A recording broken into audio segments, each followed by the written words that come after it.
Brothers and sisters in Christ, this morning I want to share with you a prophecy in the Psalm of David. Its title is The Voice of the Lord in the Storm. Psalm 29. Give unto the Lord, you mighty, give unto the Lord glory and strength. Give unto the Lord the glory due unto his name. Worship the Lord in the beauty of holiness. The voice of the Lord is upon the waters. The God of glory thundereth. The Lord is upon many waters. The voice of the Lord is powerful. The voice of the Lord is full of majesty. The voice of the Lord breaketh the cedars. The Lord breaketh the cedars of Lebanon. He maketh them also to skip like a calf, Lebanon and Syrian like a young unicorn. The voice of the Lord divideth the flame of fire. The voice of the Lord shaketh the wilderness. The Lord shaketh the wilderness of Kadesh. The voice of the Lord maketh the hinds to carve, and discovereth the forest. And in his temple doth every one speak of his glory. The Lord sitteth upon the flood. The Lord sitteth king forever. The Bible says the voice of the Lord God is on the waters. And it also says that the voice of the Lord divides the flame. It also said the Lord is sitting on the flood. This is because they regard the floods, forest fires, and earthquakes that all the nations of the world are experiencing as natural disasters. But they do not know that nature is in charge of God himself. He controls nature. In the days of Noah, all the people except Noah did evil things before God. And God repented on the creation of man and killed them all in the flood, leaving no one behind except Noah's family. God must have sat on the flood and heard the cries of those who were dying in the water.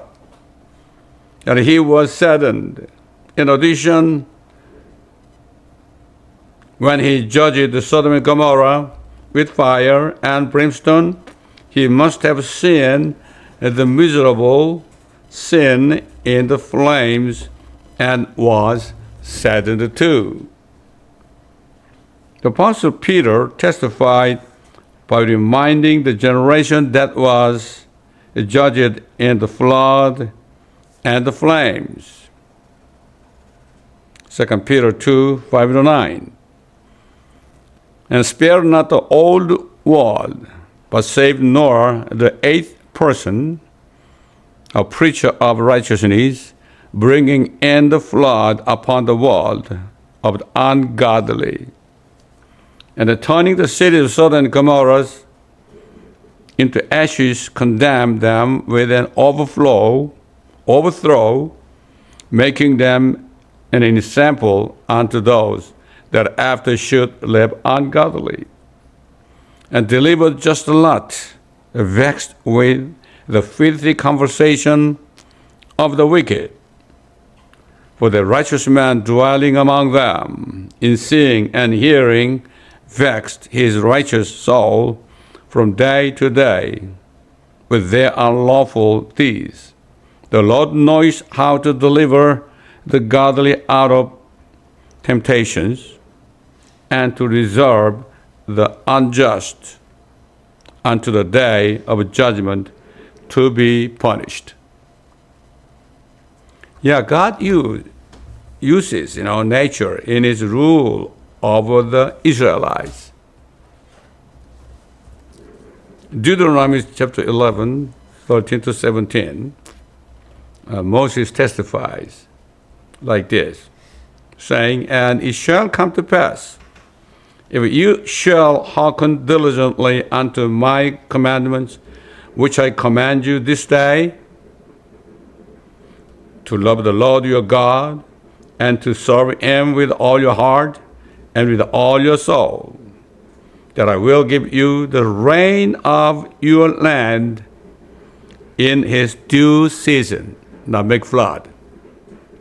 "The first rain and the latter rain that thou mayst gather in thy corn, and thy wine, and thine oil. And I will send grass in thy fields for thy cattle, that thou mayst eat and be full. Take heed to yourselves, that your heart be not deceived, and you turn aside and serve other gods, and worship them. And then the Lord's wrath be kindled against you, and he shut up the heaven, that there be no rain, and that the land yield not her fruit, and lest you perish quickly from off the good land which the Lord." When Jesus came to the world 2,000 years ago, he told the Jews what to pray for and what they should do for their abundant life.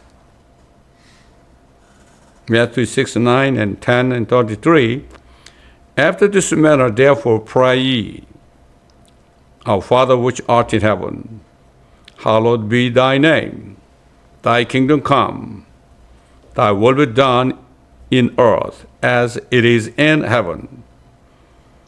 But seek you first the kingdom of God and his righteousness, and all these things shall be added unto you." Jesus told them that he would judge the world and establish his kingdom on earth, and that they should first seek the kingdom of God in order to live an abundant life while they live in the world, and also seek God's righteousness in order to enter the kingdom of God. In other words, to enter the kingdom by faith. In the last days, God sends floods, earthquakes, and fire to many places on the earth, to the wicked world, and speak with a voice. He is telling all the people in the world not to be afraid of those plagues, but to listen to God's warning voice and repent and first seek the kingdom of God and his righteousness to enter the kingdom of God. Prophet Ezekiel prophesied about the blessings that the Israelites would enjoy in the kingdom of Christ, millennium kingdom that would come to earth. Ezekiel 34, 25, 27, "And I will make with them a covenant of peace, and will cause the evil beast to cease out of the land, and they shall dwell safely in the wilderness, and sleep in the woods. And I will make them and places round about my hill a blessing, and I will cause the shower to come down in his season, where there shall be showers of blessing shower, not flood.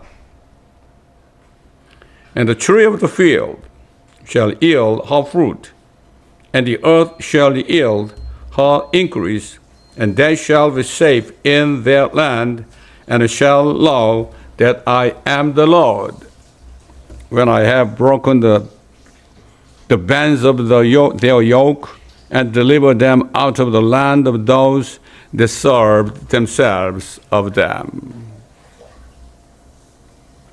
Prophet Isaiah also prophesied about what would happen in Christ's millennial kingdom. Isaiah 11:6-9. The wolf also shall dwell with the lamb, and the leopard shall lie down with the kid, and the calf and the young lion and the fatling together, and a little child shall lead them. And a cow and a bear shall feed. The young ones shall lie down together, and the lion shall eat straw like the ox. And the suckling child shall play on the hole of the asp, and the weaned child shall put his hand on the cockatrice den. They shall not hurt nor destroy in all my holy mountain. For the earth shall be full of the knowledge of the Lord, as the waters cover the sea. However, before this blessing of the kingdom comes, God is issuing a voice of warning to the Jews and the Gentiles and the church of God. Now is the time to believe in the gospel through repentance and receive the blessings that will be taken to heaven before the Great Tribulation. Your Great Tribulation is so near, as a prophecy in the Bible about the rapture and tribulation. Apostle Paul testified of the times and seasons. He said, awakened Christians already knows clearly what is the times of seasons, rapture and tribulation for its coming. And bless all of you. You may understand what kind of times and seasons we are living right now, according to the scriptures, and be awakened and repent. Be ready for his coming. In the name of the Lord Jesus Christ, amen.